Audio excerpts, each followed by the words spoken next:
could provide power almost indefinitely. Greenhouses could maintain plant life. Animals could be bred and slaughtered. Now I am become death, destroyer of worlds. -1 minute. Put on your goggles. Observers without goggles must face away from the blast. One plane, one bomb, one city. One plane, one bomb, one city. One plane, one bomb, one city. One plane, one bomb, one city. Fallout from atomic explosions. Every nuclear or thermonuclear bomb throws into the air a large cloud of radioactive particles. These man-made radioisotopes remain aloft for varying periods of time, but most of them eventually return to Earth. It is this return which is known as fallout. -10 seconds.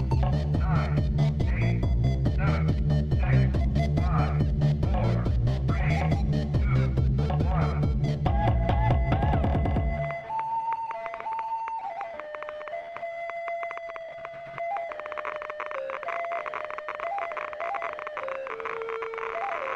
Now I am become death, destroyer of worlds.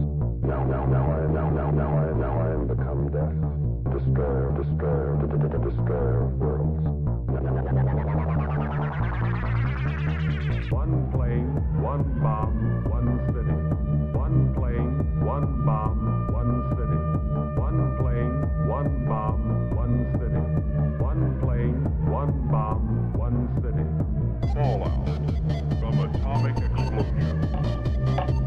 Every nuclear or thermonuclear bomb throws into the air a large cloud of radioactive particles. These man-made radioisotopes remain aloft for varying periods of time, but most of them eventually return to Earth. It is this return which is known as fallout. -10 seconds. 9, 8, 7, 6, 5, 4, 3, 2, 1.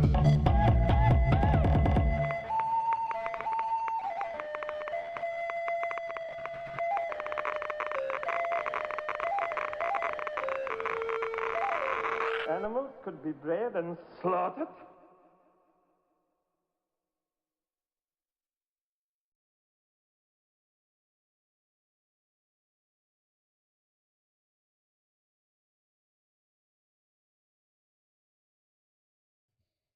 All right, we're back, and it seems like summer's starting to heat up. We're here to talk about. We might even get what's it called? Monsoon season early this year, and so I think within the next couple hours we should have a storm rolling up. We got this El Nino talk. There's going to be a super El Nino, better than the last regular El Ninos, but I'm not worried about it. I say bring it, don't sing it. And speaking of summertime activities, you got something going on with Sasquatch and camping and campers getting stalked, Luffy. Can you tell us about that? Yeah, so this happened in Idaho over Memorial Day weekend. So, well, a lot of us Midwesterners were enjoying the Indy 500 over the Memorial Day weekend. Some teenagers had some different thrills. So, this took place in Payette National Forest, which is located in McCall, Idaho. And it says that there were a group of 10 teenagers. Um, and the article says like almost all of them 18. So let's just say like late teens. So like let's say a group of juniors, seniors in high school all go camping. Um, and they said like while they're out camping, they like a couple of them just started fighting and all that, and it was between a guy and a girl, and the girl decided to the guy walked off to like cool down and all that. Girlfriend goes after him, starts looking for him, and during this time while she's like looking for him, she heard whistling and thought it was some of her friends. So that We're talking is the like start of catcalling, everything. or just like a kind of like a Yeah, signal. Bigfoot's out there catcalling high school girls. We need to get who's that to catch a predator guy? We I need to believe get that's him after Chris Bigfoot. Hansen. I don't know if he Yes, still Chris does it, Hansen. or if someone has filled his shoes as far as that goes. Yeah, but Chris Hansen's need to sit Bigfoot down because he's out here catcalling the teenage girls. So that was the start of it, and that was that was about midday that argument happened. So fast forward to like about the night. Yeah, and that was on a Saturday midday. Then fast forward to that night later on Sunday. So like 3 a.m. Sunday, uh they started hearing like a lot of knocking and rustling around. And they said they heard knocking, someone trying to like get in their car. Um like they said it was rhythmic knocking. So it wasn't just like a plant kind of like blowing against like a vehicle or something in the wind where it's like knock, knock. They said it was like very rhythmic. So definitely something like alive and with an intelligence. So you think it was signaling to other Bigfoot, or do you think it was giving a warning with its knocking? Well, we have to like think like Bigfoot's like pretty intelligent. So like if you're going to go up to something and like you're just like, "Oh, what is this?" You're probably going to like tap it kind of like just a kind of an inquisitive tap probably like trying to figure it out. Um but they also said it was like really aggressive. So it probably was just like kind of like a warning sign. So they probably is yeah, I would say definitely warning. Um but I'll still say this probably like a warning and probably inquisitive. Probably the Bigfoot, my hot take, Bigfoot was stimming. He was doing aggressive stimming. He hit that car door and was like, "Ooh, I like how this sounds. This sounds really loud." And he starts like knocking on it rhythmically. Um, Yeah, that sounds like he's so, got some of that social anxiety disorder stuff. He's stimming mm. around the presence of people. So then that happened 3 a.m. Sunday. And then the article goes on that later that day, another one of them saw a figure on two legs because he had gone to the restroom and it said like blank reflective eyes. So like Bigfoot, seriously, Bigfoot really needs to have a talk with Chris Hansen because he's out here watching, a, like, first he's catcalling teenage girls, and now he's standing here watching like a guy, a teenage dude, just like out there pissing in the woods. But but also like I pretty much give someone a death glare. They just walked into my house and started using my bathroom. Well, I think that's more like a territorial thing. Like he's claiming Bigfoot's turf by pissing on it.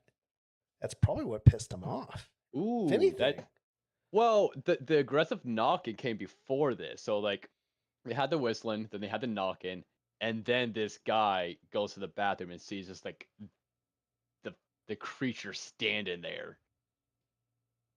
Um, so then he runs back, gets his buddies, and like a group of them grab a rifle and just start going out to try to see if they could find the creature. Which that is definitely the country boy reaction. Is like, damn, Let's you shoot saw this first. giant Ask thing questions you later. saw this giant thing staring at you while you had your dick out? Let's go shoot it. I don't think So the they go. rounds they had were probably big enough to take a Bigfoot down. Like, I am not seeing information on what gun they had, but the article I'm reading is like from Fox News, so of course they don't ask the important questions that we would want to know. right. Um, so the dudes set off and they start firing warning shots, and then they return to camp. And they said like as they're heading back to the camp, they were encircled by three other creatures in the woods. So these Bigfoot did not take too kindly these dudes shooting in the woods. Um, so they returned, saw the creatures, and they just got like human looking, and like they said like by kind of like judging by distance and height and all that. It doesn't say how far away they didn't give details on how far away they were, but if you just like pass by some trees and you're doubling back and you see a creature standing next to a tree you just walked by, I would assume you would have a decent guess of how big it is. So then when they see these creatures and like they say all of them have like blank reflective eyes, which like I hear is like a common thing with like other Bigfoot stories. Like they have the reflective eyes, which makes sense. But let me see real So, quick. so I they should have no have done this iris. Is earlier. this what that means? Like they'll reflect light, but there's no iris or a sclera to Yeah. it. Let me Sclera is the white see. of your eye. The iris is the colored Do parts. primates For have those. reflective eyes? What is interesting is that from my Google search, just real quick, most primates lack reflective layers. And the ones that really, yeah, higher primates, I heard it was like a layer of yeah, higher bacteria that primates. caused the reflection. Well, it says higher primates, humans, chimpanzees, gorillas, and even like new and old world monkeys lack that reflective layer. Um, why they lost it is because, well, okay, see, as they evolved to be more active during the day, they lost it. So I'm thinking like if Bigfoot is a primate that like is nocturnal, It should then he have probably that would have kept adaptation. it. Hmm. Because it says that lemurs and lorises, which a lot of them are nocturnal, they still have it. So yeah, so if Bigfoot's like one of the greater apes that is nocturnal, probably would be like the only species of greater apes that would be nocturnal. They would still have that reflective layer then. But anyway, they see like these creatures like the Bigfoot, and they fire off more warning shots. And then the Bigfoot was like, "Oh, you're gonna shoot at us? We're gonna do a whole shit ton of tree knocking." And they just start banging the trees, annoying the teens. Um, yeah, and they said like they found like broken trees and all that, like like put sideways across yeah, like they found like what they would say like kind of like makeshift teepees like made out of the trees and Or all they're that. So pushing like them the over, Bigfoots were making like, mini shelters. I'm surprised they didn't throw anything at the teens. yeah. Because Well, they usually, said like, like where they'll they, chuck like really big rocks, like as a get the fuck away, kind of thing. When the wood knocking doesn't work. yeah. Well, it seems like because let's see when they left. Yeah. So they were, yeah. So apparently, like when this all happened, they like these teens got the message pretty much. So this is late Sunday. They started heading back to their vehicles after all this, and they found a bunch of footprints and even handprints on their vehicles. So like footprints all around the vehicles and handprints on the vehicles. So yeah, the Bigfoot were like super curious on what was going on. Did they have photos of that, or or is this one of those weird instances where teens don't have their phones on them? Yeah, like it doesn't say anything about them taking pictures, so it might be one of those like weird things of like they didn't take a picture, but also I I haven't seen any. These would these technically be Gen Alphas or would these be like late Zoomers? I think these are still Zoomer. I think Uh, Gen Alpha are like still in like junior high and elementary school. okay. So yeah, so like I I haven't seen any late Zoomers in like a very scared situation. But if you think about it, like if you have your gun and these things are treating your gun as more of an annoyance, I don't think your initial reaction to would be like, I'm gonna pull out my phone. I think any guy's reaction, like the girl's reaction is gonna be like terror and fear, and the guy's reaction would be like, "Oh shit, we need a bigger weapon. What is near me?" And they probably try to figure out like, what am I gonna do if this thing starts a fight?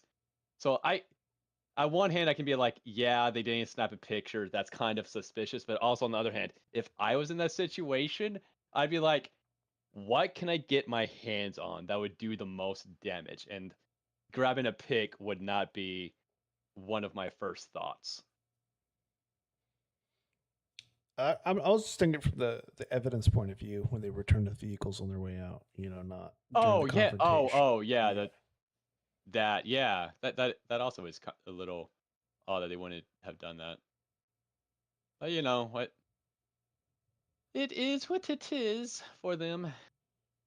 So we've got this whole thing with Bricks Minifigs for the people who haven't been hearing about this. So this is like the largest authorized Lego resale franchise in North America, specializing in buying, selling, trading new, used, and retired Lego products with over 240 stores across the United States and Canada.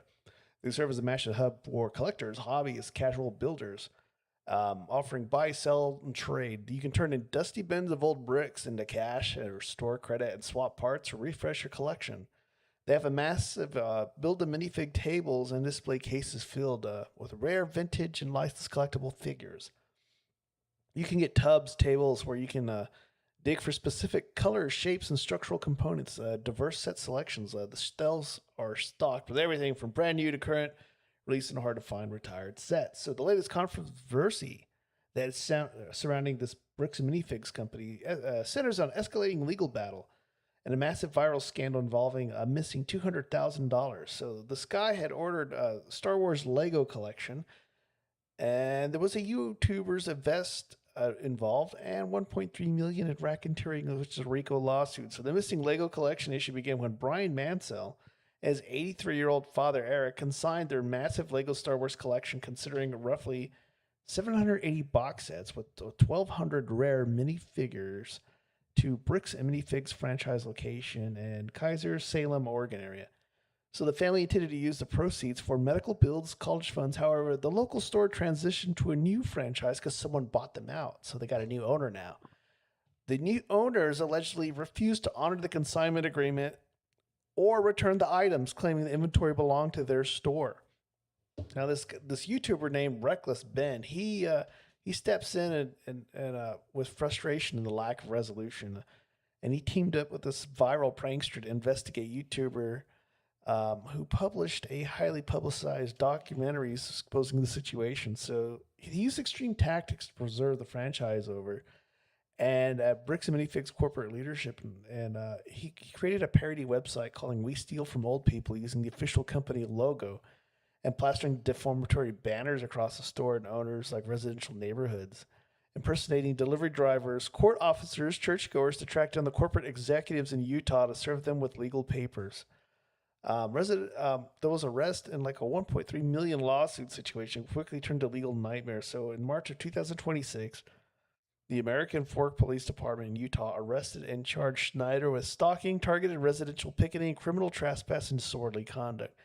He then accused the police of roughing him up and colluding with the corporate leadership. On May 27, 2026, Bricks and Minifigs corporate filed a massive 1.3 million civil lawsuit against him and Mansell and others, alleging defamation, extortation, and racketeering. The court granted temporary restraining order, legally barring him from posting further videos on the topic under the threat of jail time on YouTube.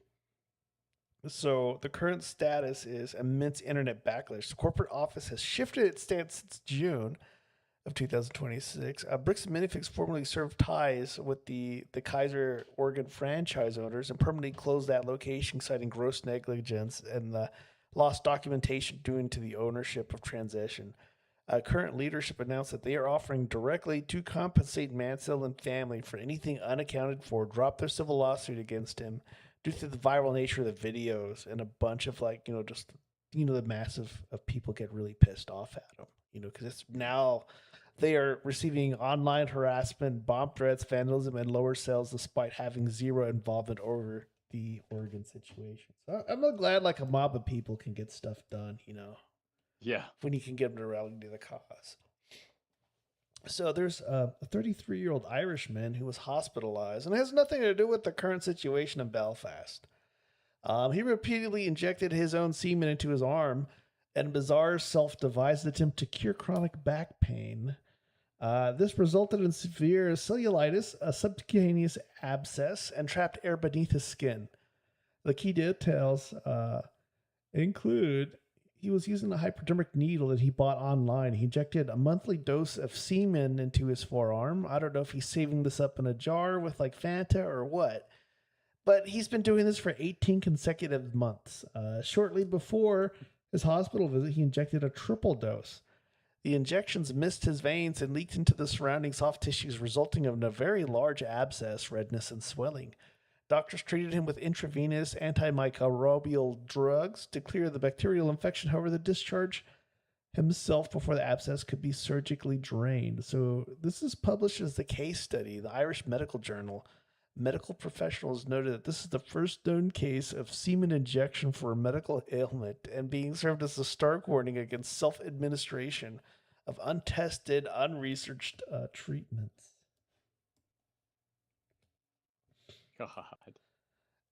The White House has issued a statement on the 10-year anniversary of the tragic death of Harambe. And what they wrote was, today we remember a legend.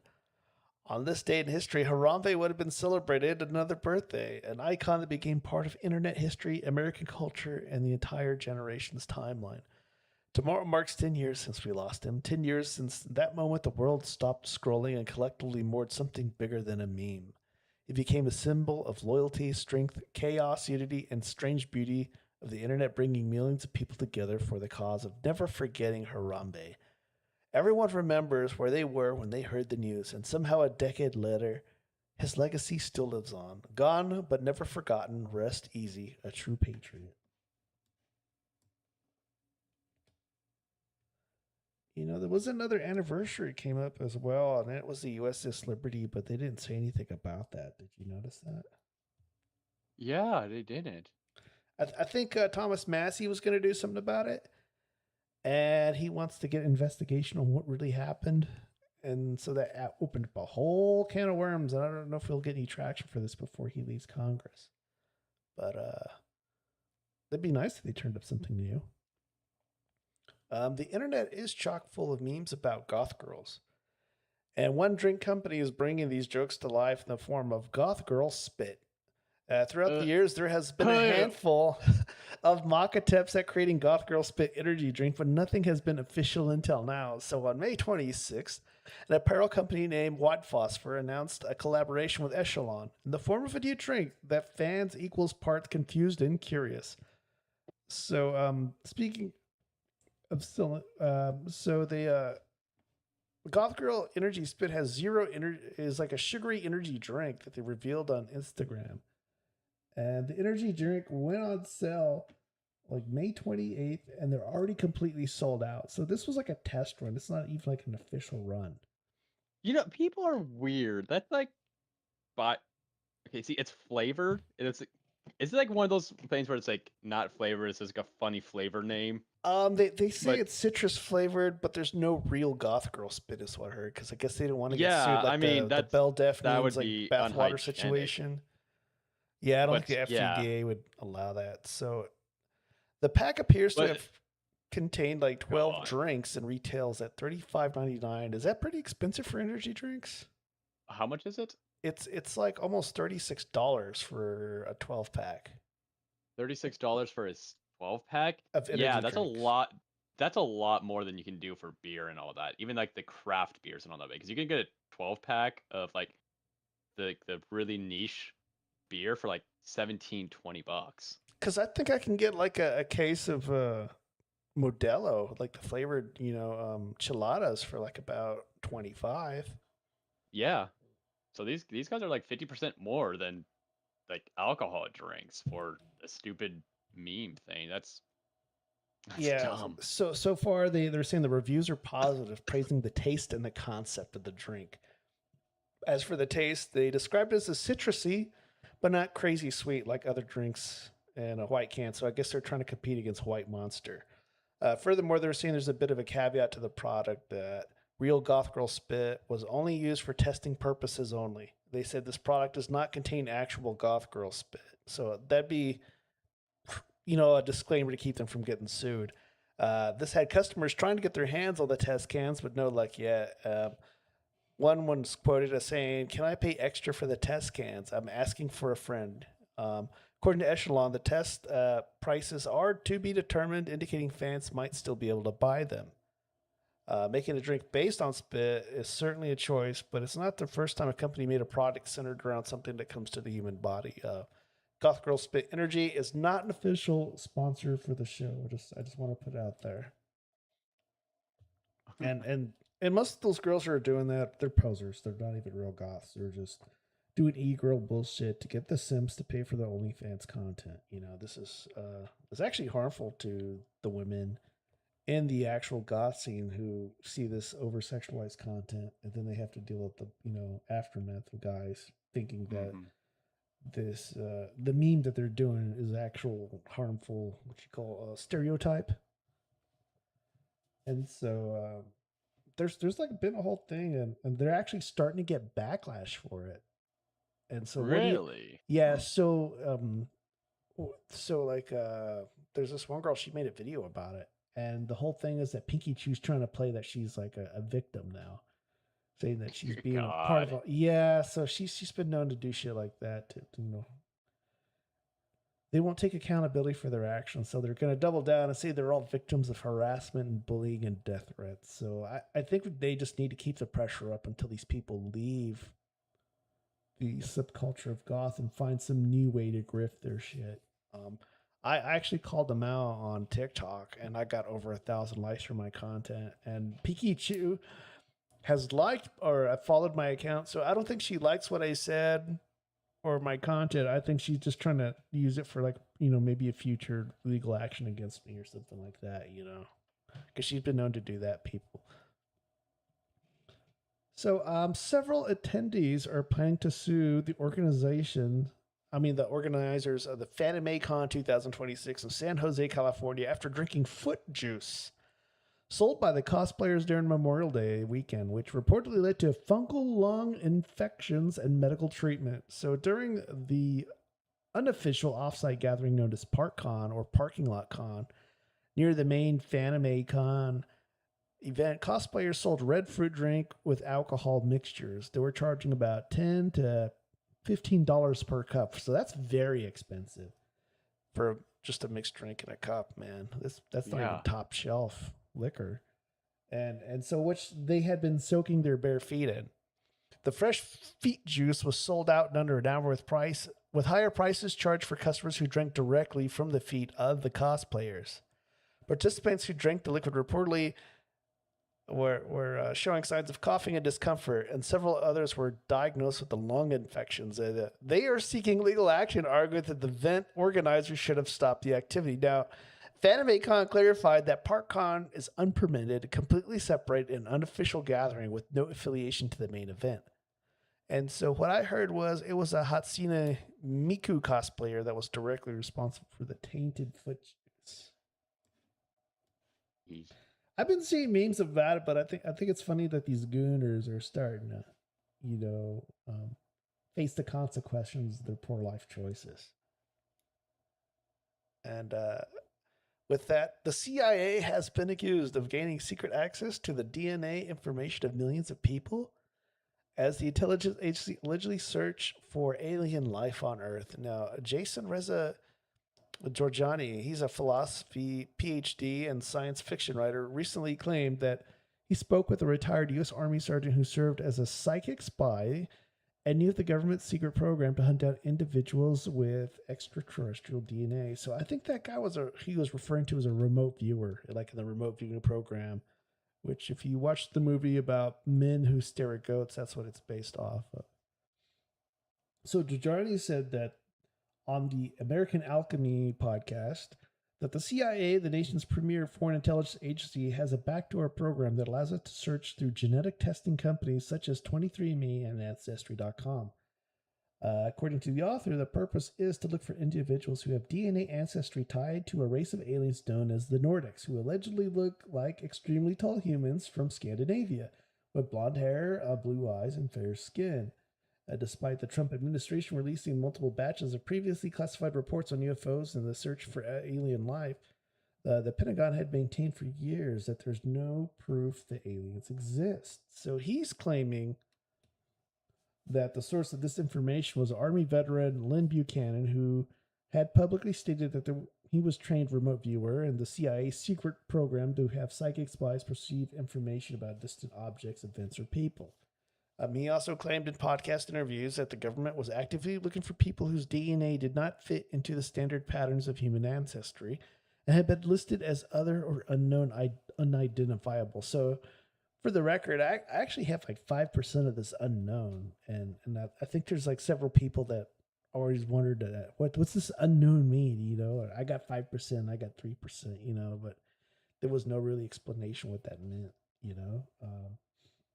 So they're claiming that Buchanan told him about the extraordinary incident where he was contacted by a group of Nordics who said that they were well aware of the CIA's efforts to track down alien human hybrids, and they had requested his help.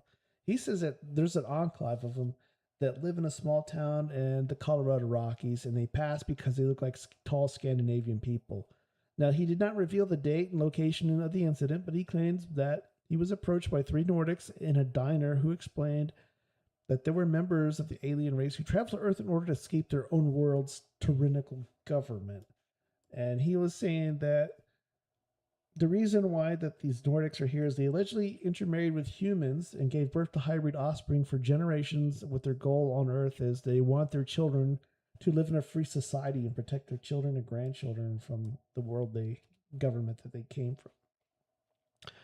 So he's saying that we know that Kit Green at the CIA had some program to access 23andMe or whatever, Ancestry.com databases through some backdoor that they were screening whoever signs up for these services for specific genetic variants from the normal Homo sapien population, which CIA knows to be a genetic marker of these Nordics that he claimed at a November episode. So Christopher Kit Green was a CIA scientist for 20 years and publicly admitted to working with the remote viewing program before officially leaving the agency in 1985. The author did not clarify how he was involved in the CIA's alleged access to the DNA database, since he reportedly left the intelligence community decades before both companies were founded. The Daily Mail has reached out to Green, 23andMe, and Ancestry for comment regarding the claims of DNA surveillance. In a separate interview in 2023, he also seemed to confirm part of what he said, was adding that he would never participate in a DNA test from 23andMe because of the information that he had possessed. So he told through the Glass Darkly podcast that there's a wedge on the pie chart, and you know, Germanic, African, and all this. Well, there's a wedge called Other, which means unknown identifiable, and there are, from what I found out, that there are government people who are looking into that wedge. Ancestry.com has claimed that they have the world's largest consumer DNA network with more than 30 million people in their database. Meanwhile, that they filed for Chapter 11 bankruptcy in March of last year due to financial difficulties. The major data breach happened in 2023, declining demand. The company also was acquired by TTAM Research Institute, a nonprofit public benefit corporation, last July, with more than 15 million people who had reportedly used the DNA service. They said, look, our children, especially our grandchildren, have no idea where they're from, so we tell them stories about how their grandparents are from Sweden or whatever, and they just don't really know. He also was recording Buchanan's encounter, saying that we just want them to have the lives and peace and liberty here in America, but the CIA wants to hunt them down. The claims that the U.S. government is allegedly aware of the alien human hybrids living on Earth has been stunningly supported by the U.S. whistleblowers and even members of Congress. So what do you think about that, Louis? That just sounds very fantastic and almost hard to believe. Yeah, to me, it sounds like it really is. They're just like kind of like trying to see what they can get away with. Yeah, and if they find the hybrids, then what they're gonna do? Like force them like to work for them? It's yeah. I just don't see these aliens cooperating. It's like dealing with the aliens, like dealing with like demons. Like you're not gonna get what you want. Yeah, I think they're messing with things far beyond their own understanding and power. A CIA officer was accused of stealing money from the government by lying about his academic credentials and military experience, who authorities said had 303 gold bars worth, roughly about 40 million, stashed in his home, and was described by the Justice Department prosecutor as a master manipulator who cannot be trusted. Well, that's pretty much par for the course when it comes to anybody working for the CIA. So David Rush was ordered detained pending trial on Friday by a federal judge in Virginia. Prosecutors detailed a damning track record of alleged lies that the government said only grows by the day as FBI and intelligence community continue their investigation. Now, flanked by two U.S. Marshals seated next to defense attorney Jessica Carmichael, Rush did not react. And the prosecutor, Gavin Tisdale, detailed his new evidence that he argued warranted his continued detention, and he showed that he posed a unique flight risk. So he was charged with theft of public money, and according to Tisdale, Rush had falsely claimed that he was a doctor to some people, lied to his neighbors about being a pilot. So some guys were saying that he was making claims that he was like a Top Gun fighter pilot.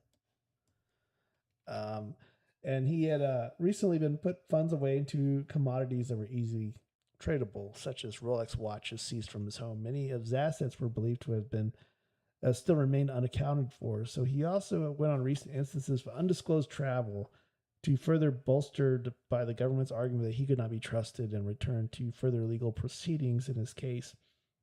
He added, though, as though he did not provide further details, that Mr. Rush is in a world of trouble. And adding to the government's investigation, he shows that he engaged in regular manipulation of classification and skirting of the rules, even when he only currently faces a single charge for time card fraud. So the public hearing followed immediately after the sealed conference where government had provided further information to Magistrate Judge William Fitzpatrick, and that it said it could not be publicly disclosed. That's the funny thing is when it comes to contracting, the one thing they audit really hard is time card fraud. Carmichael accused the government of leveraging sensational allegations against her client and ignoring all the gold bars that were found in his home that were accounted for that had been requested and approved of by the CIA. She argued that he wouldn't flee the country because he'd been aware of that he was under investigation for a period of 3 weeks leading to his arrest. And when the FBI came to search his home, he showed them where the gold bars were stored in his basement. He also said that while some of the conduct he is accused of sounds bizarre and secretive, that's because that's the nature of his job, that he has a bizarre and secretive job of its own. Ultimately, he said the weight of the government's evidence has shown that he did pose a flight risk and not only has the means but the motive, and is in a different position than most to flee and evade detection by law enforcement. So, mid-2026, so I'm assuming about March period of time, there was a suspected avocado thief that was caught harvesting fruit from a local farm in the Meru Embu region of Kenya. And to avoid being handed over to the police or beaten by an angry mob, the man was forced by locals to consume all 51 raw, unripe tomatoes. Not tomatoes, but avocados he had stolen. And I feel this is like a punishment very fitting of his crime. You know, like if you had like an unripe avocado, they're very stiff. Or, you know, they're really hard. You know, they're not as flavorful. You usually got to wait like 3 days with one of those, like in a paper bag, to get them to ripen and soften them up. So I can imagine like force feeding like yourself to eat 51 of them, and I'm sure they made him eat like the rind and all. Yeah. Jeez. So there's been some intense online outage and fact checking generated by peer-reviewed ethics paper, The Beneficial Blood Sucking, written by two medical professionals. So the paper published by Dr. Parker Crutchfield and Dr. Blake Harris in the Journal of Bioethics sparked a major backlash in viral conspiracies regarding tick-borne diseases. The ethical thought experiment, the authors argued hypothetically that if eating meat was morally wrong, then tick-borne illnesses like the alpha-gal syndrome and the allergy, which causes severe reaction to red meat consumption, could be considered an immoral bioenhancer because it forces people to avoid eating meat. The philosophical argument was widely misinterpreted on social media as an actual scientific plan or endorsement for intentionally engineering and releasing ticks to spread the disease. The scientific reality was that the health officials and fact checkers quite quickly clarified that the paper was strictly theoretical ethics discussion and not a real-world proposal or public health policy. There's no scientific evidence that the researchers have the technology or intent to spread alpha-gal via ticks. The rapid real-world increase in tick-borne allergies and illnesses is driven by climate change, mild winters, and expanding tick habitats. Well, we'll kind of get a little bit more into that a little bit later on, but here's like this really interesting cult that I started looking into, and we to get to how it all started, we'll get into the way they funded their operations. So we're going to get into the Yellow Deli. So the Yellow Deli is one of the best known restaurants in Chattanooga, Tennessee. And now it's controversial because it's owned and operated by the religious group known as the 12 Tribes. The restaurant is located near the campus of the University of Tennessee in Chattanooga and is known for its distinctive handcrafted wood interior, sandwiches, baked goods, and late night hours. The Yellow Deli has deep roots in Chattanooga. The first Yellow Deli opened there in 1973 during the Jesus Movement era, which I'm not really sure what that is about. I wasn't there for it. It was founded by followers of Elbert Eugene Spriggs, who usually is called Gene Spriggs, who later established the 12 Tribes movement. Chattanooga is essentially the birthplace of both the Yellow Deli and the 12 Tribes organization. So what the 12 Tribes believe is they describe themselves as a Christian communal movement that seeks to live like the early church described in the book of Acts. Members typically live in communal households. They share possessions and income. They work in businesses owned by the community. They follow a strict interpretation of the Bible. They refer to Jesus by the Hebrew-derived name Yeshua. And that's just kind of like the basics of it. So the group disputes many accusations and maintains that they are simply practicing biblical communal living. The movement has operated communities and businesses in multiple countries, including for decades, despite the controversy. So they have like a reputation. And one of the reasons that the Yellow Deli attracts attention is that many people viewed it as a public-facing indoctrination to the 12 Tribes community. Visitors sometimes report being invited to discussions, community meals, or religious gatherings, though experiences may vary. Now, some customers say that they were never approached, while others felt like the staff were interested in discussing the group's beliefs. Now, they have a local reputation in Chattanooga. Now, among Chattanoogans, the Yellow Deli has that unusual reputation, but, many others avoid it because they don't want to be financially supporting the 12 Tribes. The restaurant is frequently referred to locally as the Cult Deli.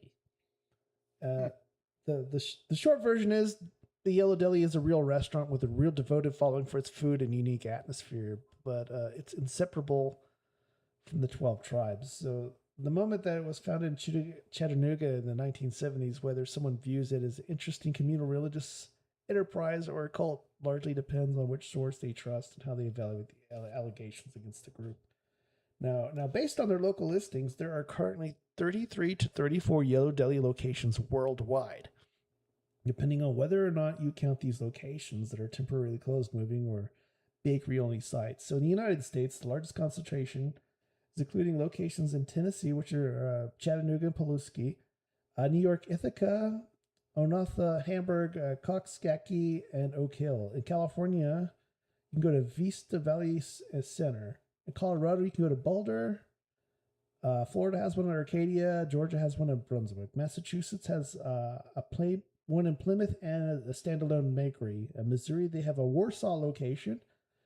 North Carolina has a location in Hiddenite. New Hampshire has one in Lancaster. Vermont has one in Rutland and Island Pond. And Mobile, Alabama has one. The international locations are Canada, the United Kingdom, Australia, Japan, Spain, Argentina, and Brazil. The Chattanooga location is historically significant because it was the original Yellow Deli and the birthplace of the 12 Tribes movement that we discussed earlier. The interesting detail about these locations are they're near colleges, tourist areas, downtown districts, which contribute to ongoing debate whether or not the restaurants are primarily function as a business or serve as a way to indoctrinate people to the 12 Tribes community. Critics and former members often argue the latter, while the group says the delis are simply hospitality businesses operated by the religious community. So if you ask the regular customers, former members, or people on Reddit what the Yellow Deli is known for, the same items come up repeatedly.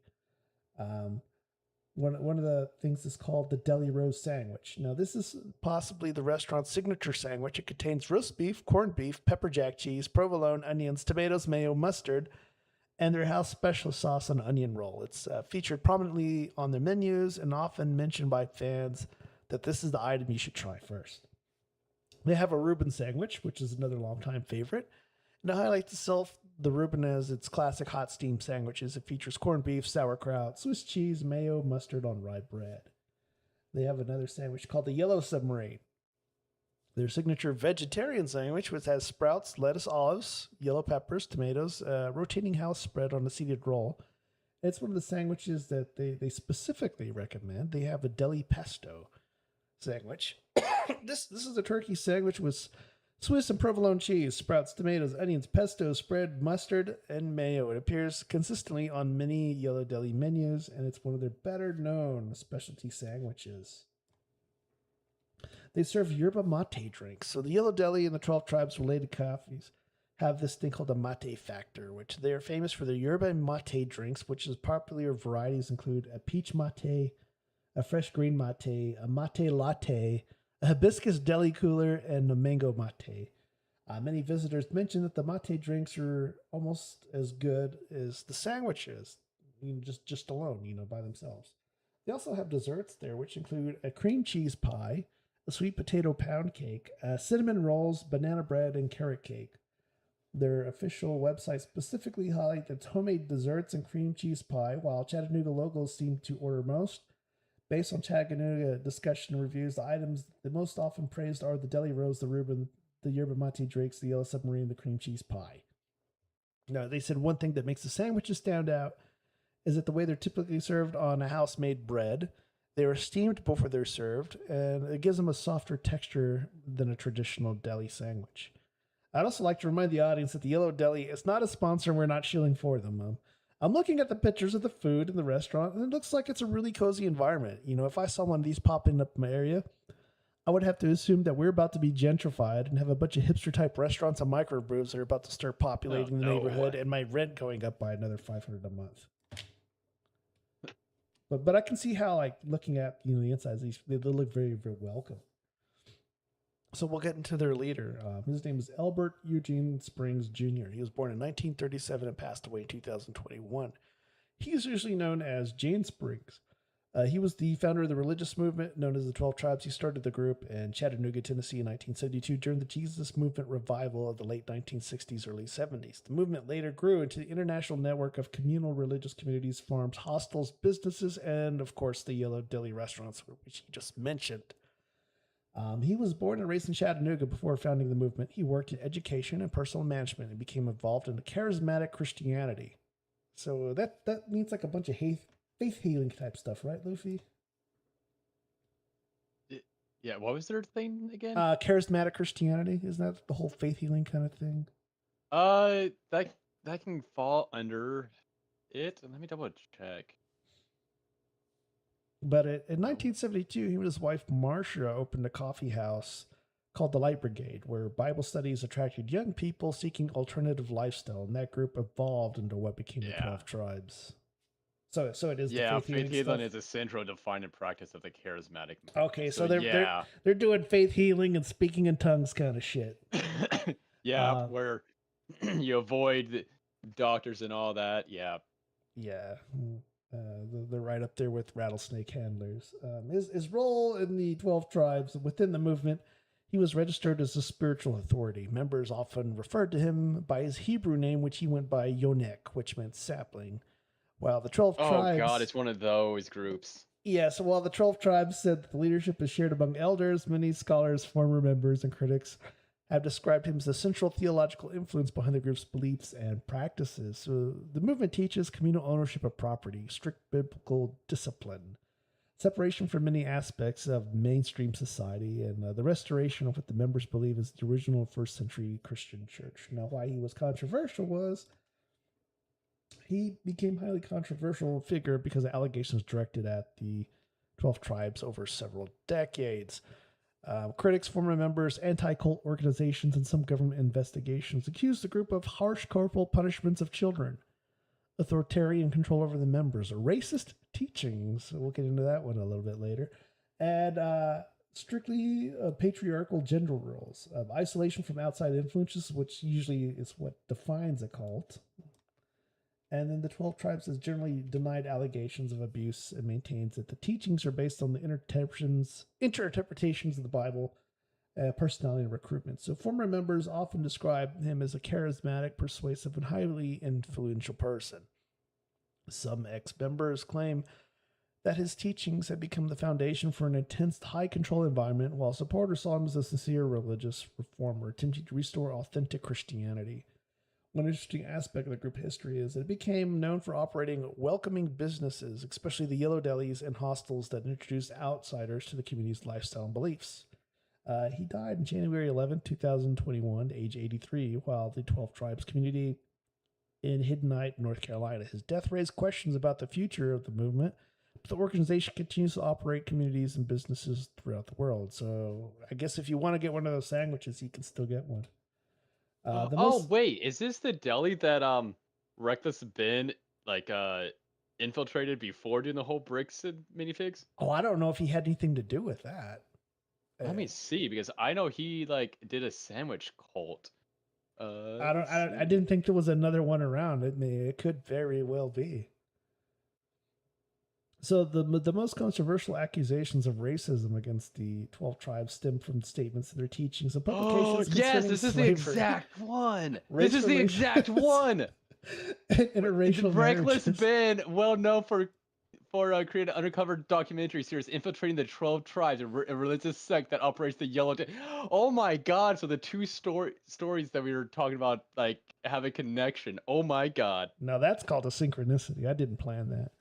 So the most controversial accusations of racism against the 12 tribes stem from statements in their teachings and publications concerning slavery, race relations, and interracial marriage. Critics, former members, and watchdog organizations have pointed to the teachings that describe slavery in the American South as having had some positive aspects for enslaved people because, according to the group's interpretation, it introduced Christianity to Africans.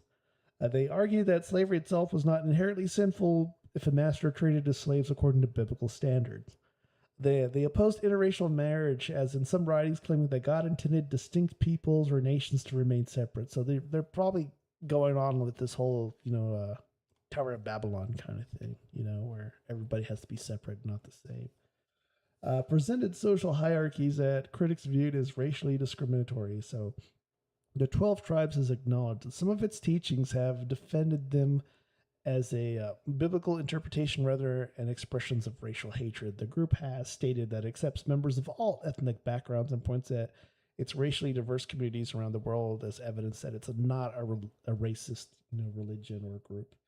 One frequent cited example comes from the teaching titled Slavery, Servitude, and the Kingdom of God, in which they argue that the Bible does not condemn slavery as an institution and that it can exist under godly conditions. Critics argue that the amounts of defense to slavery, while the group argues that it's discussing biblical concept of servitude rather than endorsing modern racial slavery.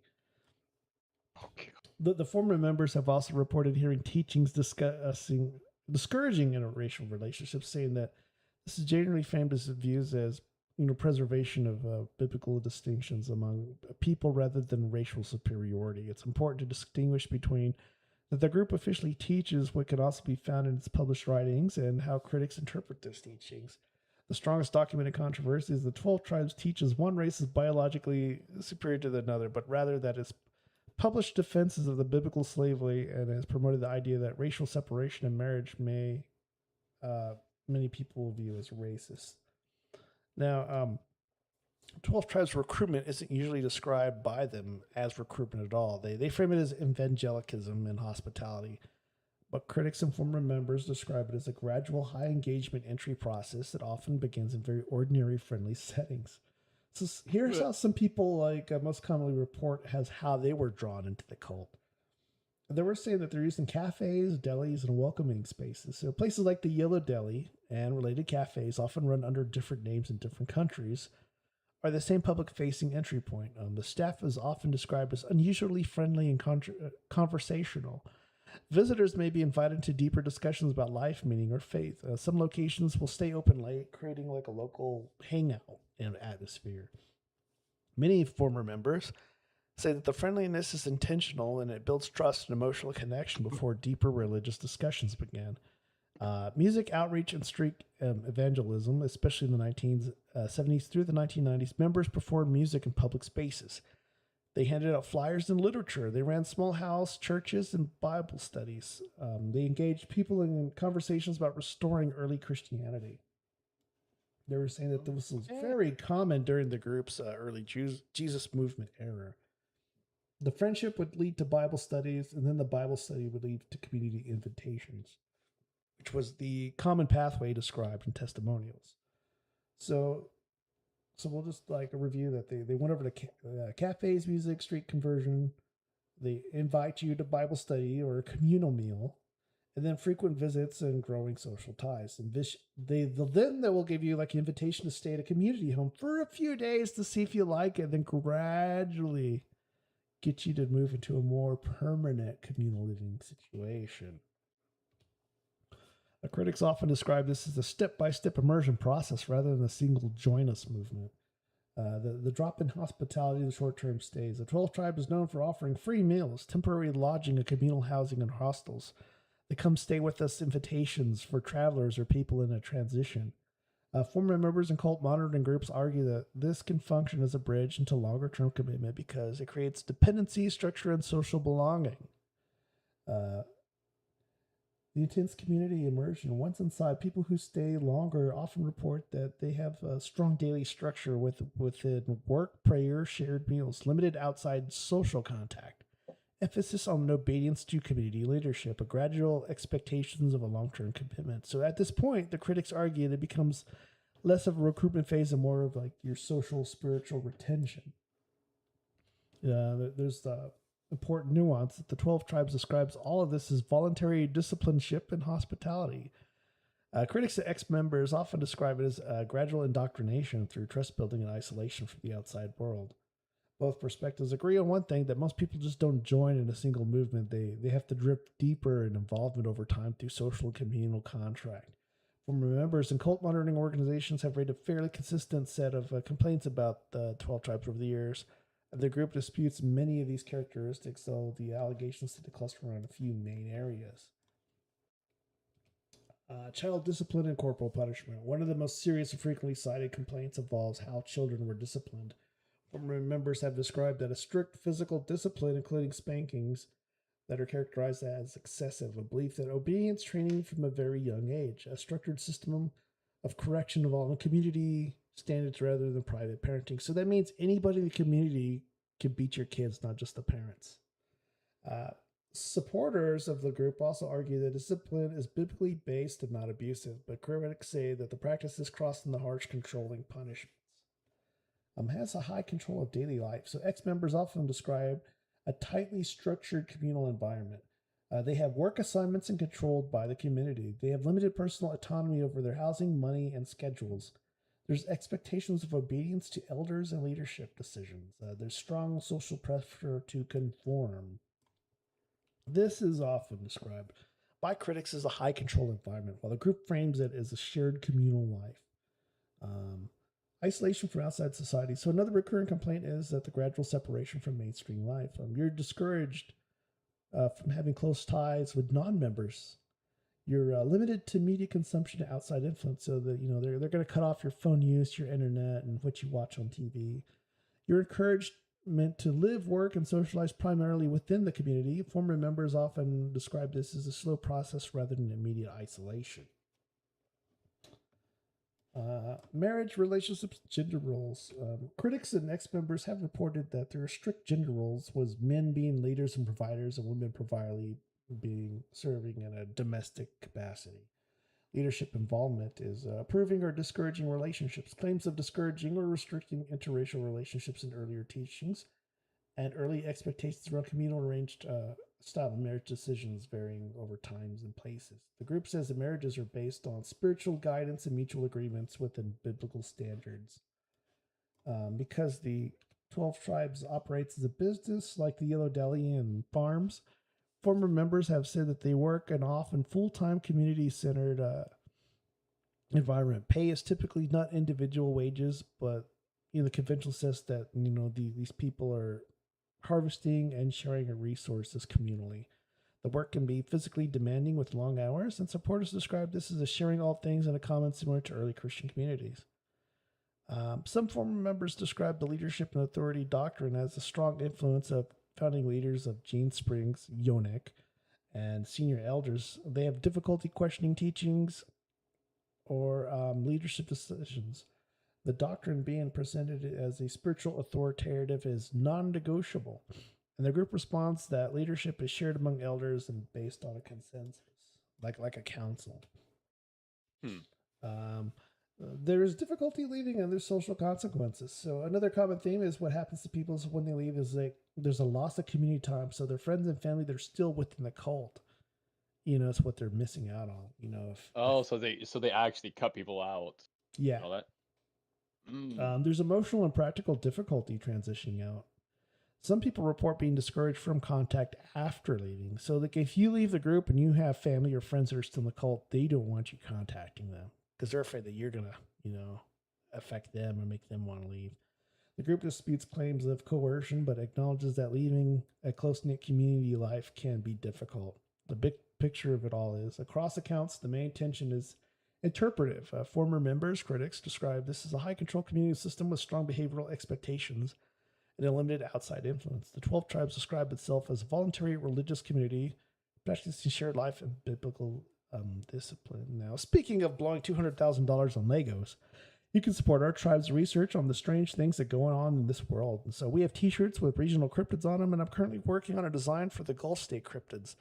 I think I'm almost done with this whole series of shirts dedicated to the different regions of the United States. Now, you can also support our tribe at ko-fi.com/Atomic Shaman Sweat Lodge. You can gain access to my Discord to meet other members that enjoy true crime, the paranormal, cryptids, and weird news. You can also support the show on streamlabs.com/Atomic Shaman Sweat Lodge/tip. You can PayPal me /Atomic Shaman. You can buy me a coffee.com/Atomic Shaman, or you can buy cryptid swag at tpublic.com/Atomic Shaman Trading Post. You can follow us on Twitter at Motel and RV Park and on Instagram. And you can contact our AI-powered shaman and ask him whatever paranormal question you want, and he will answer it on the Instagram account. You can also write us to Atomic Shaman Sweat Lodge at protonmac.com, and we'd like to hear from people that had either camping experiences where they encountered cryptids, or you knew someone, or you were a member of a cult and you had to escape. With that, we'll take a 10-minute break and we'll come back with some more material.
Why has nobody been to the moon in such a long time? That's not an 8-year-old's question. That's my question. I want to know, but I think I know. Because we didn't go there, and that's the way it happened. And if it didn't happen, it's nice to know why it didn't happen, so in the future, if we want to keep doing something, we need to know why something stopped in the past that we wanted to keep it going.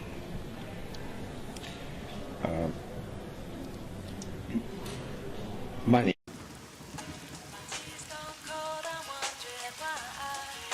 Got out of bed at all.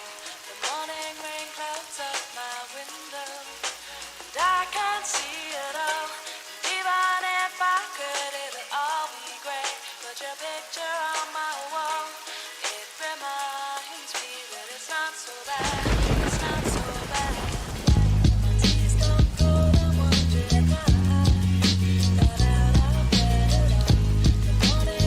Hello, my child.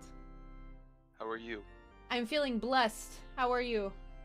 Not so much, not so much. I'm so sorry to hear that. What are your confessions, my child? I came on my best friend's dog.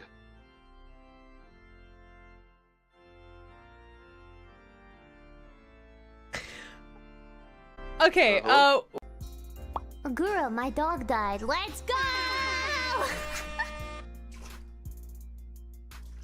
That's a joke, right? Please tell me that's a joke. The end of the age, I'm afraid I feel is right upon us. What you know about rolling down in the deep? When your brain goes numb, you can call that mental freeze. When these people talk too much, put that shit in slow motion. Yeah, I feel like an astronaut in the ocean. Hey, what you know about rolling down in the deep? When your brain goes numb, you can call that mental freeze. When these people talk too much, put that shit in slow motion. Yeah, I feel like an astronaut in the ocean. You say that I'm cool. I'm like, yeah, that's true. I believe in G-O-D.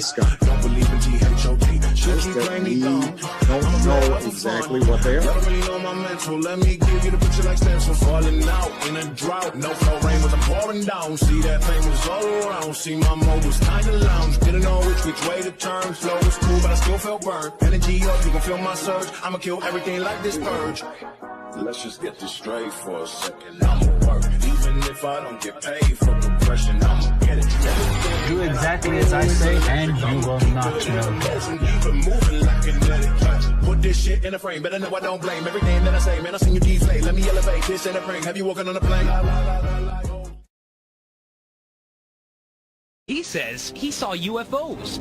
Over the years, 1,500 of them. He says the voice in his head told him to go public now, so we took him up on his offer. When the prophet started praying for a sighting, I wasn't exactly convinced. Oh, brother, look at it. There it is. There it is. I got it. Photojournalist Jonathan Hawkins locks in on it. Let's take a closer look here. It's an orange sphere that appeared out of nowhere. It's gone to Nellis Air Force Base. It wants to be seen. We called Nellis to see what these things might be. Guess what? They didn't call us back. But this thing started coming back toward us. It's coming toward us now, I think. What? See, it's coming up toward us. Whoa, man! Oh, hallelujah! Then, a few seconds later, it disappeared. My thing was hurting. What thing was My vagina was hurting. Okay. And then I ended up getting this nasty ass disgusting shit. Well, tip my pen with your eyes and your eyes only. I hear you.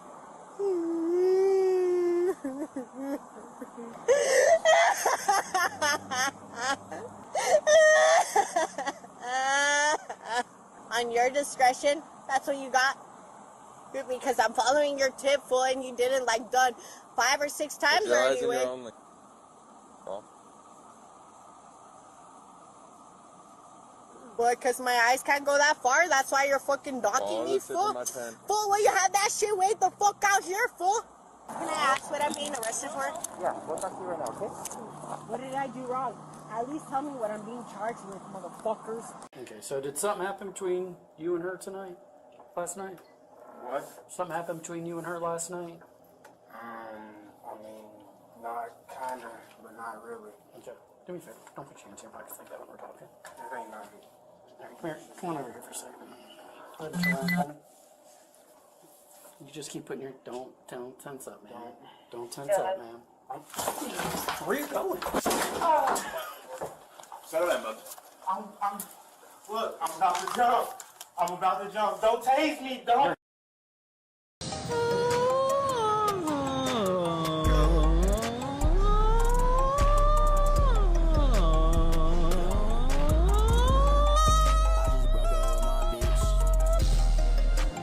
And they teach you that in voice acting. And what's your name?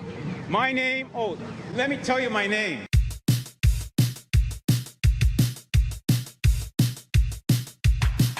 I'm confused because I never went to school. Right? Is a confused person get a resolution? I don't understand. Jesus Christ, that's Jesus Christ. Hey, hi guys, you know me. Those who know me, I'm a nobody. You understand? And you can't kill a person with no body. I'm getting out of here. I'm going back to Waterloo where the vampires hang out. And I'm going to wear my sunglasses that night. You know why? Because women show their tits, have short skirts, and then they feel violated when I look at them. Why? Because I have sunglasses on and I'm weird. I've been trying to call. I've been on my own for long enough. Maybe you can show me how to love. Maybe I'm going through a drought. You don't even have to do too much. You can turn me on with just a touch, baby. I look around since city's cold and empty. All those people who called me a sleepwalker, I woke up. Now I'm going back to sleep.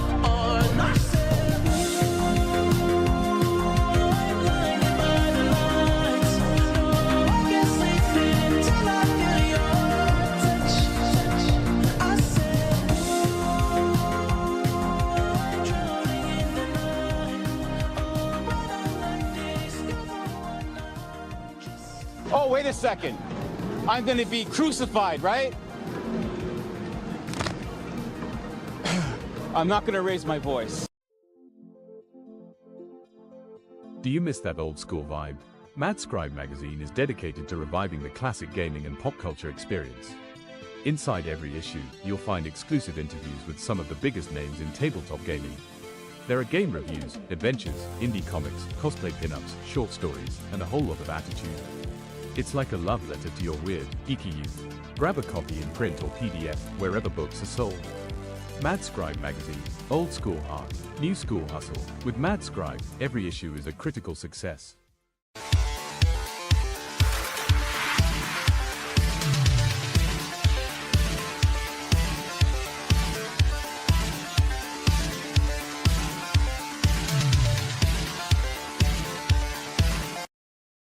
Are you a targeted individual? Have you had a paranormal encounter, or are the victim of an unregulated government experiment and would like to share your story with us? Would you like to send us some fan mail or a hate-filled rant? Do you have an idea for a future episode or wish to send a complaint to HR? Email us at atomicshaman@protonmail.com. Like, share, subscribe, and be sure to check the notification bell. Follow the Atomic Shaman on Twitter at Motel and RV Park. Listen to Paranormal Green Text Stories on Atomic Shaman TTS on YouTube. Catch the live streams of Atomic Shaman Sweat Lodge only on Rumble.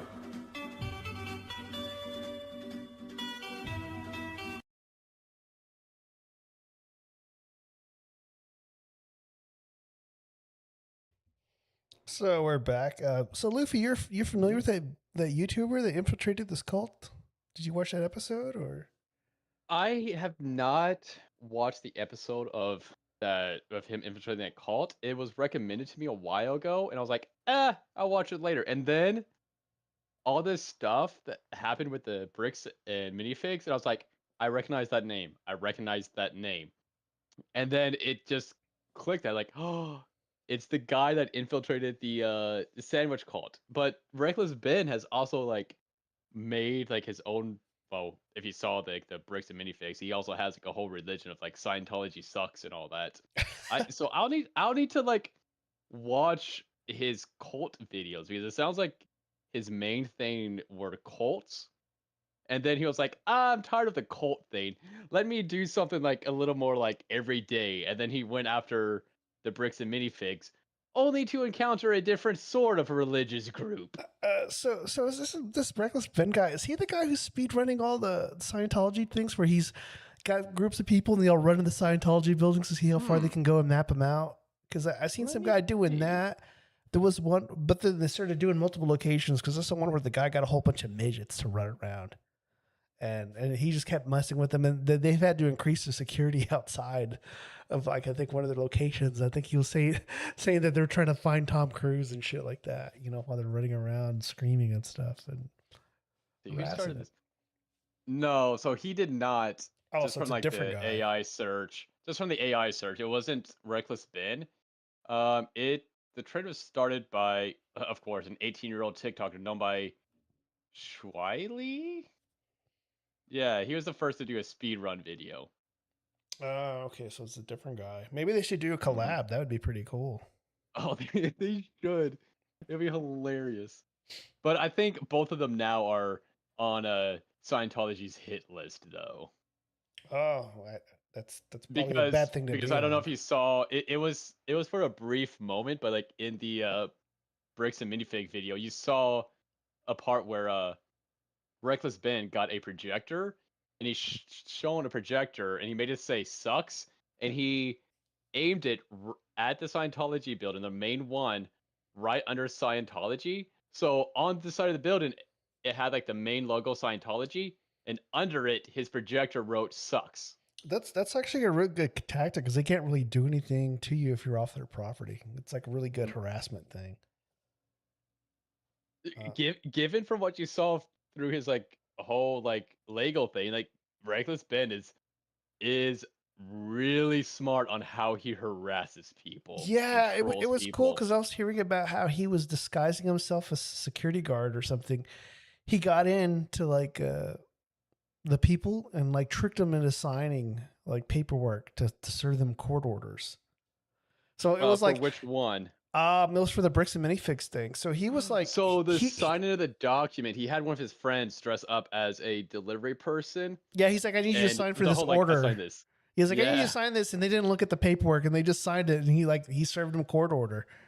It was really cool how he did that. And then there was like clever how he did it, but like if you look at the contents of it, like I'm sure like Ben knew this, he seems smart enough, but like none of the stuff he put in the contract is actually liable in court because like other documents and stuff like that have been thrown out of court. Yeah, but it's still hilarious though that he got her to sign that. There was like another way where the guy was raising money to like sue the guy. So he had a bunch of people that were financial backers. They did something where they pitched in, they took out a loan, the people got their money back somehow, and then this guy raised up the money to. So what he did is like, Reckless Ben got like 100,000 in loans, and I was like, oh, and like handed like 10,000 to people, and they bought the sets from Brian, who is the one that owns the Legos, and they're like, oh no, now I have a loan. If only I had a friend who has $10,000. Hey Brian, can I borrow $10,000 to pay off my loan? And he goes, yeah, I'll let you borrow the $10,000. So it's basically like a circular like money exchange. That was perfectly legal, but just using like kind of like loophole trickery to like pay Brian $10,000 to buy a Lego set and then use that same $10,000 to pay off the loan that they got from the bank to have a personal loan from Brian. Yeah, so I heard they did that several times to get the funding, and then he also ran like because they couldn't do small claims court. Yeah, so he did it. He did it to he did like a small claim multiple times or something like that. Yes, and it can't be like the same person, so that's why a lot of Ben's friends bought Lego sets from Brian, so that it would be multiple individuals with a small claim against the Bricks and Minifig. Because if it was just Ben, then that would be something illegal called like, I forget like the legal term, but you can't break a large financial whatever into smaller suits. And like double jeopardy can't be tried for the same thing twice, so that's why you have multiple people doing it. Yep. It was a really cool workaround. And what they did, like even like the legal mindset guy said, like, yeah, that's actually a perfectly legal and clever way to get all these into like small claims courts. It's perfectly legal and it's done all the time. So there's like a UFO movie out called Disclosure Day that Steven Spielberg has put out. I guess it came out officially like yesterday. I haven't seen it, but I've been seeing a lot of reviews where people said the movie was horrible, and they were like walking out in the middle of the movie because they were trying to say something that was going to make you Christian. Like saying if you were Christian, you would question your faith after seeing this video. And I'm like, I don't think Spielberg's gonna make something that'll make me question my faith.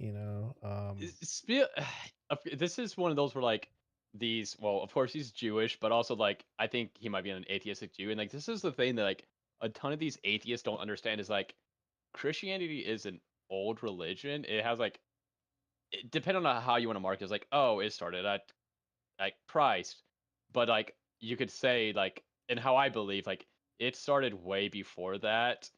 It was just like proto Christianity was like the Israelites did like Christianity is like 1,000 year like thousands of years old, and like you don't think that we didn't have thinkers who would sit down and think about these things, especially since like aliens have been on the mind for like a couple 100 years. You don't think that we would have that like our big brain people sitting down and being like, huh, I wonder what the implications of this could be. Like atheists don't think that Christians do that, which is why they get blindsided like Steven just did. Yeah, it's like they think, oh, if X equals or this exists, then it means this thing's invalidated. No, it doesn't. It just means it's like, just haha, more. It still says I it was checkmated you, Christian. more of a It's like, well, okay, it still doesn't dispute the whole claim of our creation and stuff like that. Yeah, they think like, oh, here's this argument, checkmate, Christian, and the Christian is like, we actually have like 10 theologians who have answered this question. Do you want to hear the answers that they provided? Yeah, they usually can't handle the responses, No, the ancient answers that blows them away. Yeah. So it's like, man, after hearing all these reviews of how bad it is, it's like, man, I thought about going to IMAX and seeing it. They were saying that, he's 90 something years old making this movie. He even got like John Williams to conduct the musical score for it. He's ancient God, too. It's like, and I was kind of wondering, is this going to be related to Close Encounters of the Third Kind or a standalone movie? Because I was thinking if you link those two, that'd be really cool, But now I'm like, I guess I'll just have to wait for it to come on Amazon Prime instead of, going to the theater if they're saying it's really that bad, Oh man, Spielberg turns 80 this year. Shit. Yeah, he's been doing this for a long time. He needs to stop now. He just needs to be like, instead of trying to like do this, he's gonna be like, you know what? I've done my thing. Let me just like live my twilight years, relaxing instead of being like. Well, I feel like, yeah. I think Ridley Scott was 93 when he did the Alien movie or the last Alien movie. So, I think he has a bunch of stuff planned up until he passes. And even if he passes, I think he's going to have someone picked, to finish like some of his last work for him kind of thing. How old was he when he, Ridley Scott was 74 when he directed Prometheus. Huh. Yeah, so there's he's at least his stuff isn't really declining. He can still put out a movie that's going to have me interested in watching it. So you got some poll data? Oh my God, Ridley Scott does not. He looks like he's like early 60s. Well, Steven Spielberg, he looks his age. The poll data. Let me get that. So. First poll. With recent reports of drones and helicopters dropping off packages of ticks on rural properties, who do you think is behind the spreading of alpha-gal syndrome? The choices were Bill Gates, the World Economic Forum, China, and Take Your Meds Schizo. And we had everyone who voted said Bill Gates, but I will give the stipulation that voting for Bill Gates is also a vote for the World Economic Forum. So I would say it's 100% the World Economic Forum. Yeah, so Bill Gates is like one of the largest owners of farmland in America, and he's pushing this 3D printed Franken meat that supposedly gives you cancer if you eat it. So it's like it's par on the course. The World Economic Forum, for the people who are not familiar with that organization, these are the guys who said that you will live in a pod, you will eat the bugs, you will own nothing, and you'd be happy. And so, like, us losing the ability to eat meat would be part of their whole thing. It's not only that, they also said that it's moral to give people the alpha-gal disease so that they are allergic to red meat. They said doing that is moral. So in the hypothetical that the scientists got all that backlash from. A quote-unquote hypothetical, because we all know that the hypotheticals that they talk about are just we're in the alpha tested phase of this plan. Yeah, so I think if we're saying hypothetically, I think if scientists genetically engineered this disease in the Lone Star tick, I think it'd hypothetically be morally right if we captured these scientists, put them in like one of those biolabs with a hermetically sealed chamber, and fed them to their own creation. Like just cover them in 10,000 of these ticks. It's. I think that would be the proper way to deal with them, and then use fire to cleanse the ticks to make sure they don't lay eggs after eating the scientist. Yeah, you talk about scientists and them doing this. Reminds me of a quote because like I've been at work, I've been listening to Jurassic Park, and like I binged it. I finished the book in 2 days. And Ian Malcolm in that has a quote. Let me actually pull it up because it's actually like very apt for now. Let me see. Ian Malcolm quote on scientists. Let's see. So I put China down because they do buy up a lot of farmland, and they do little things that I would say they fall under 5th generation warfare, like where people were getting a bunch of mailers where they were filled with seeds, but you didn't know what kind of seeds they were. They were hoping you would plant them. And these seeds are like invasive species that would fuck up the flora and fauna kind of thing. God, okay, so it's doing all the movie quotes, but like a rough, like I can't quote verbatim, but like Ian Malcolm in the Jurassic Park book was like talking about like he was like comparing like old scientists versus the new version of scientists. He's like, yeah, back then scientists would make discoveries to try to help mankind and like try to like push them forward, but like scientists now, all they want to do is either like make a name for themselves, do research to try to make a quick buck, and they really don't care about the consequences. And that's like in that quote comes like the smaller quote of like these like your scientists like keep doing like if they can and never question if they should do it. And like I think that's exactly like the type of scientists we have today. Like they want to do all these things because not only because they want to see if they can do it. They don't care if they shouldn't. There's no ethics involved. Yeah, and they want to be like known as I was the one that solved the red meat crisis, without thinking like, okay, how did I actually fuck up humanity? Because humanity has grown and adapted and evolved because of our ability to eat and digest red meat. I feel like it was that whole WWF meme where what's his name's all, it was me all along, Austin. I can see them doing that. Yes, where he rips where Steve McMahon rips off the mask. I'm not Roscoe, but like yes, where like Steve McMahon rips off the mask. Goes, it was me the whole time. I can see the scientists doing that, like some heel at a wrestling event. Oh, all proud of the abominations they've released. We really are. We don't have any good guy scientists anymore.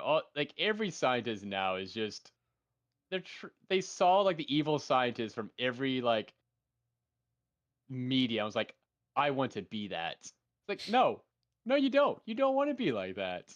They're the bad guy. Yeah. So we have another poll, don't we? We have another poll. Let me look at that other poll. The other poll. The Big Thicket National Preserve has been rumored to be the location of the turf war between Bigfoot and Dogman. Which cryptid do you side with? And it was Team Bigfoot or Team Dogman. And the vast majority of people voted Team Bigfoot. And you know what? I can't disagree with them because I've heard stories both good and bad about Bigfoot, but I've only heard bad stories about the Dogman. Yeah. I would say Dogman is not a benevolent creature. I think Bigfoot's pretty much neutral unless you get one that's like a rabbit or something. Like you get an occasional one where they're like rogue. Yeah. They've gone rogue or something. There's something's not quite right, but they're very vengeful or something. Yeah, Bigfoots are definitely ones where like there's good ones and bad ones. It but just mostly they just want to depends be on who left you alone. pick. But Dogman definitely it's very much like a territorial thing where it's like you guys are people. I just hate people. Yeah, so the Big Thicket National Preserve in Texas, I think it falls within what they call the Dogman Triangle. So they say between San Antonio, Houston, and Dallas, Fort Worth area is like this area where they say this is like where a whole bunch of Dogman sightings are found. But I haven't really heard much about that. And I just think it weird that this triangle is like the same triangle where the majority of the population of the state's from. You know, I think it's like almost 20 million people there. But I think when you got that much of a population density there, that there'd be way more sightings. You know, and I think that. Well, you think that, but also like where I was from in California, like we had mountain lions all over. Like we were like a hotspot for mountain lion population. But you would only hear like 1 or 2 people a year seeing one. Like it was big news when someone saw tracks for a mountain lion, let alone actually seeing one.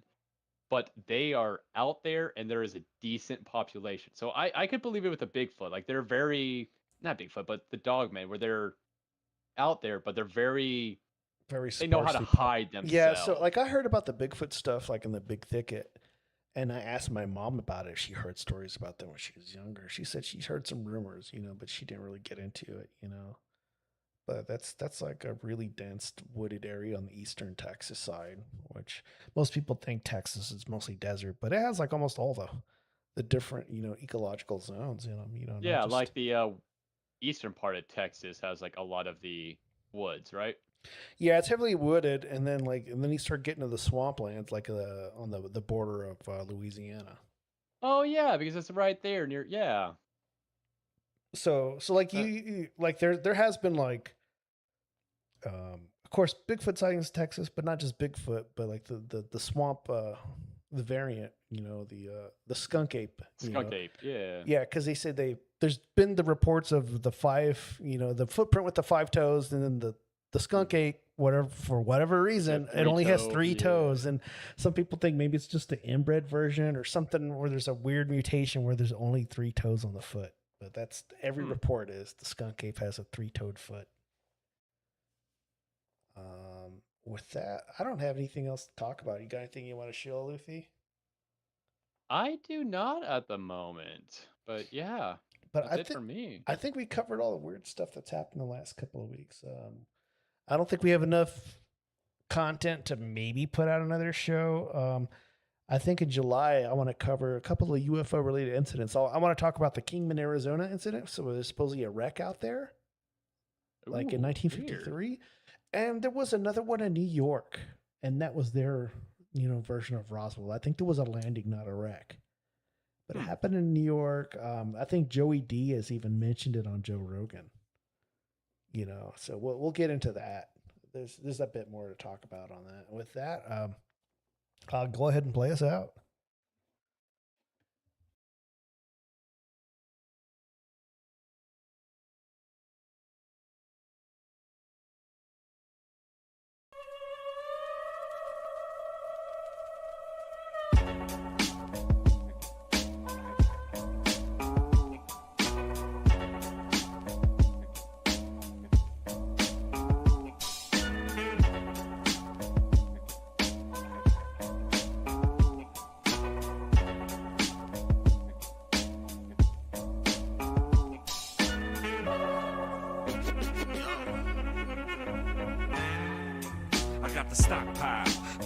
Homie, watch out. The feds are plotting now, they knocking like they locked out. Not now, I'm busy.